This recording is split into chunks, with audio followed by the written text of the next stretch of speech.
face of your new police state.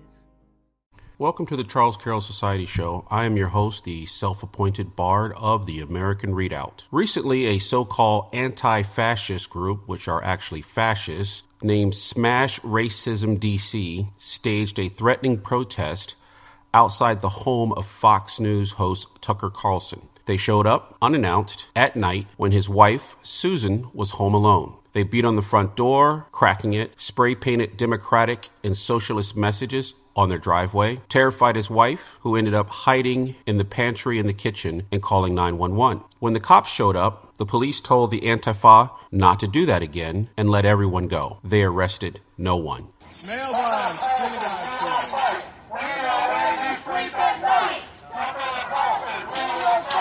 We know where you sleep at night. Smash Racism DC was co-founded by a guy named Mike Isaacson, a former economics professor from John Jay College in Midtown Manhattan, New York City. Tucker Carlson actually invited Mike Isaacson on his Fox News program in January 2018, this year, where Mike Isaacson defended the violent tactics of AntiFa. The liberal lying legacy media reports about 20 people were part of the Smash DC group that showed up at Tucker Carlson's home. As I said, they showed up suddenly when his wife was home alone, started to chant loudly using bullhorns. The anarchy symbol was spray painted, and then they papered his entire street with socialist and democratic messages. Smash Racism DC posted the video of their members chanting, "Racist scumbag, leave town," and "Tucker Carlson, we will fight. We know where you sleep at night." The mob also posted Tucker Carlson's personal home address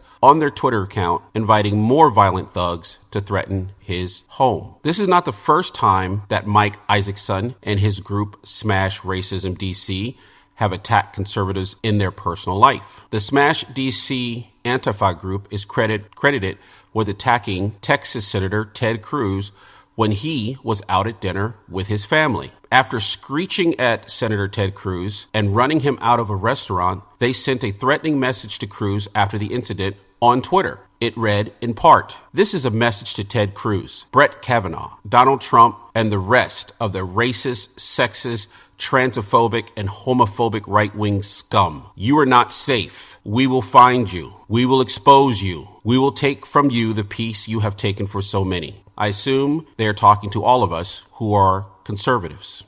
In July 2018, the Smash DC group organized outside of White House policy advisor Stephen Miller's alleged residence, where once again protesters engaged in similar tactics as those used against Carlson's home. Chanting with a bullhorn, "Steve Miller, we will fight.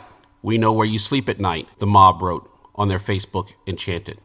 Once again, the police showed up and did nothing. Now, we on the right understand that Antifa related groups are the street shock troops of the Democratic Party. In cities that are controlled by Democrats, conservatives may not have equal protection under the law simply because of your political beliefs.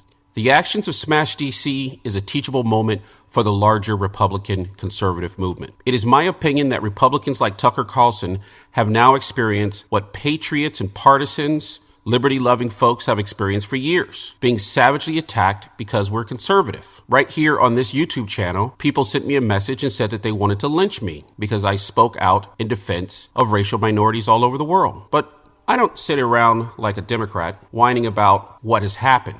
I always focus on what we can do about it. What can we do about it? Well, Tucker Carlson can use his soapbox. Tucker Carlson took time to give a Antifa guy who ended up time on his show. The guy he ended up giving this time to ended up attacking his wife in her home. Why not give some time to those who actually defend Tucker Carlson?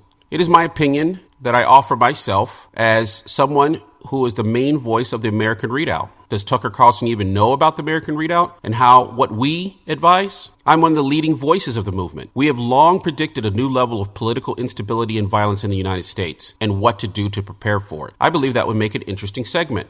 This is one of the reasons we need Patriot Prayer, which is led by Joey Gibson. Joey Gibson has been fighting Antifa in Democratic-controlled cities along the West Coast for years now. He became motivated to take to the streets after watching AntiFa and other racists hunt down and beat up Trump supporters. I believe Tucker Carlson should invite Joey Gibson on his show, and he can talk about his experiences. This is the reason we need the Proud Boys, led by Gavin McInnes. Gavin McInnes and the Proud Boys have been fighting the same groups that attacked Tucker Carlson's house since the election of President Trump. It is my opinion that Tucker Carlson should invite myself, Joey, Gavin onto the group individually, because we all play slightly different roles. But he can have a new segment where he explores members of the unapologetic right to discuss their long ongoing battle for equal constitutional rights and are being violently attacked by these AntiFa violent fascists. If you think that's a good idea, take a moment to smash